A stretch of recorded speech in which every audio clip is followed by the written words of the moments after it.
Hey, what's up guys? This is Z from Z's World, ZRC. Today we're going to do an unboxing of the HPI RS4 Sport 3 Flux. This is the brushless system. It has a 4000 kV motor and a waterproof ESC and receiver.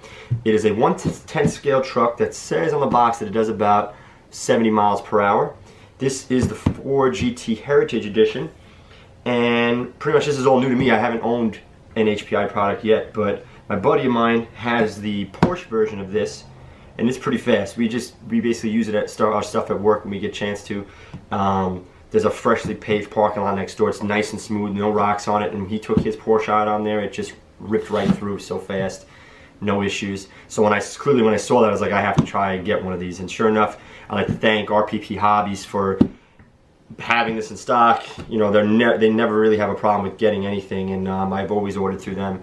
So let's just unbox this thing and get it going. It's 4-wheel drive.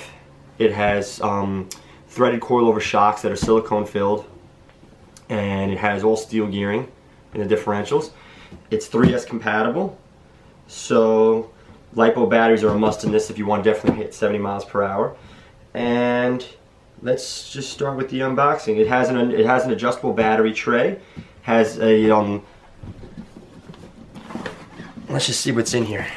So right out of the gate, we got extra spare parts in the toolkit. We have the batteries that gives you for the remote. It does not give you a charger or batteries for the car itself. Here is just your basic remote. Let's just see. I'll get this out of the package so we can take a look at it.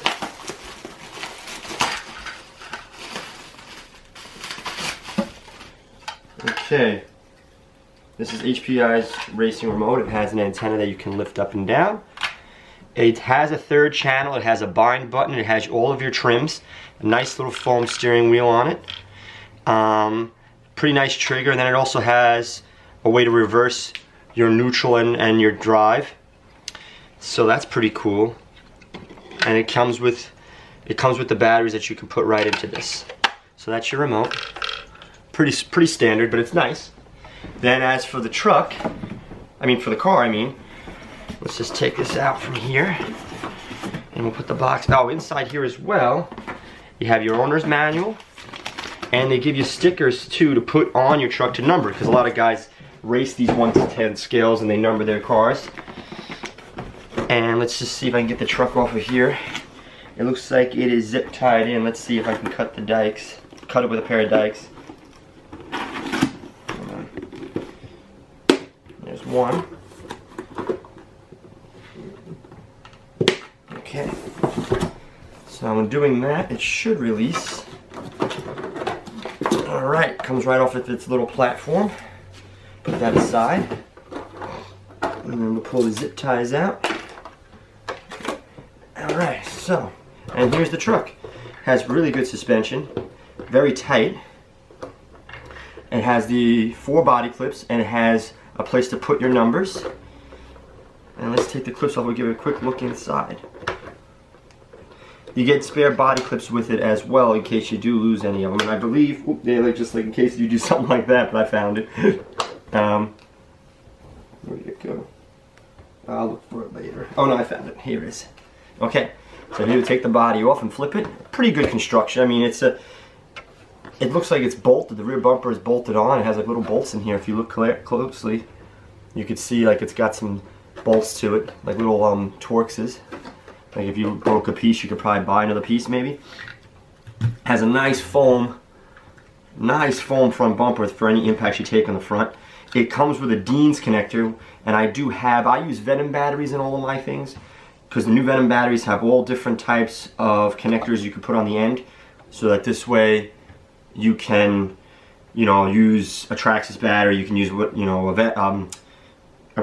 a traditional, you can use an XT90 if you wanted. But I have a Venom batteries, the newer style have it, so you can slide on whatever connector you have to what car you're going to put to. It has a nice rubber tires. I believe these do look glued. They're pretty tight.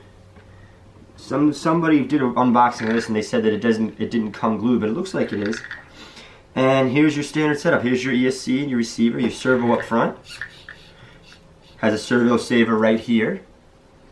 And the shocks are silicone filled and they're adjustable. And they look pretty good.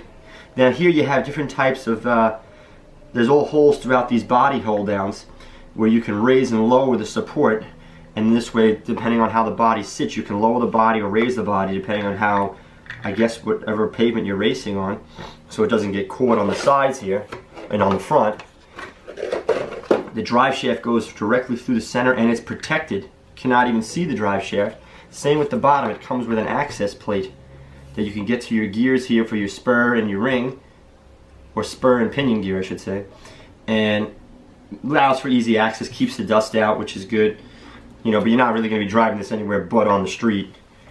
And that's pretty much it. The next video I'm going to do is me driving this thing. It's getting dark now, so I won't be able to, and I'll probably have to take this to a parking lot to make sure nothing's around where won't get into trouble and crash into something.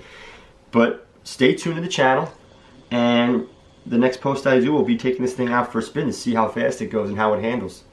Alright, so if you like what you've seen so far, tune in to the next one and subscribe. Thank you.